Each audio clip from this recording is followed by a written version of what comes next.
चलिए एक और बड़ी खबर की बात करेंगे। महाकाल लोक के बाद अब दूसरे मंदिरों को, धार्मिक स्थलों को संवारने की तैयारी जो है अब सरकार की है। ओंकारेश्वर, सलकनपुर, पीताम्बरा, शनिश्चरा, मेहर, चित्रकूट की तस्वीर बदलने का काम सरकार करेगी। चुनाव के पहले सरकार की ये बड़ी तैयारी है। 3000 करोड़ से ज्यादा राशि खर्च कर धार्मिक स्थलों को संवारेगी सरकार। पर्यटन मंत्रालय को विकसित करने का जिम्मा सौंपा जाएगा।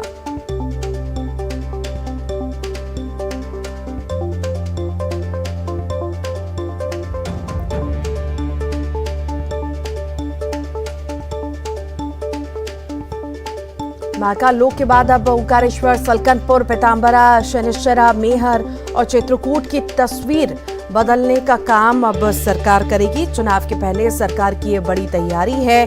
3000 करोड़ से ज्यादा राशि खर्च कर धार्मिक स्थलों को संवारेगी अब सरकार।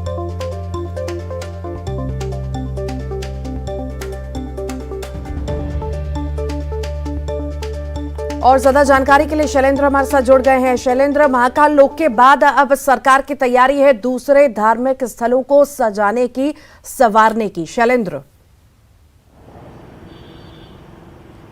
देखिए बिल्कुल, मध्य प्रदेश में कई धार्मिक स्थल हैं और काफ़ी ऐतिहासिक धार्मिक स्थल हैं। और न केवल वहाँ मध्य प्रदेश के बल्कि विश्व के अलग अलग इलाकों से भी जो दर्शन करने के लिए जो लोग हैं वो पहुंचते हैं। चाहे पीताम्बरा पीठ की बात हो, मैयर की बात हो, चित्रकूट की बात हो, शनिचरा की बात हो या ओमकारेश्वर की बात हो, ये वो इलाके हैं जहाँ बड़ी संख्या में श्रद्धालु पहुंचते हैं। और इन इलाकों को और अधिक विकसित करने के लिए अब प्रदेश सरकार ने पूरा अपना प्लान तैयार कर लिया है। मध्य प्रदेश के टूरिज्म विभाग को इसका काम गया है और लगभग 3000 करोड़ का अनुमानित बजट जो है वो मध्य प्रदेश सरकार ने तैयार किया है।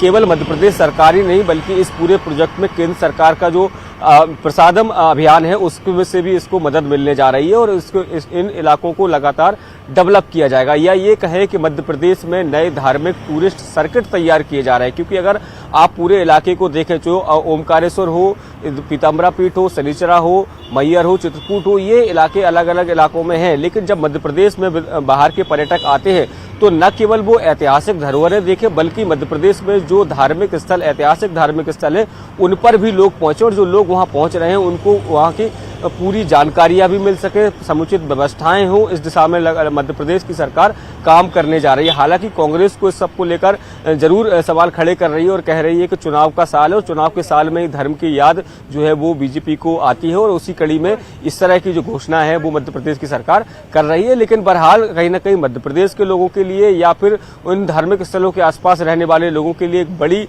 खबर है, क्योंकि कहीं ना कहीं जब पर्यटकों की संख्या बढ़ती है, श्रद्धालुओं की संख्या बढ़ती है, तो कहीं ना कहीं उनके रोजगार और व्यवसाय को भी एक नई दिशा और गति मिलती है। जी ठीक, बहुत बहुत शुक्रिया जानकारी को साझा करने के लिए शैलेंद्र।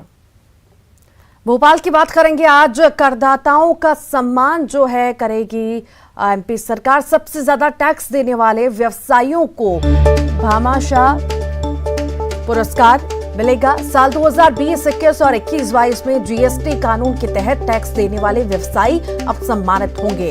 शाम 6:30 बजे रविंद्र भवन में भामाशाह पुरस्कार सीएम शिवराज देंगे। टैक्स पेयर को प्रोत्साहित करने की कोशिश की जा रही है। वाणिज्यिक कर विभाग 5 श्रेणियों में पुरस्कार देगा। पंजीकृत करदाताओं के लिए व्हाट्सएप आधारित चैटबॉट मेघा का भी लोकार्पण किया गया है।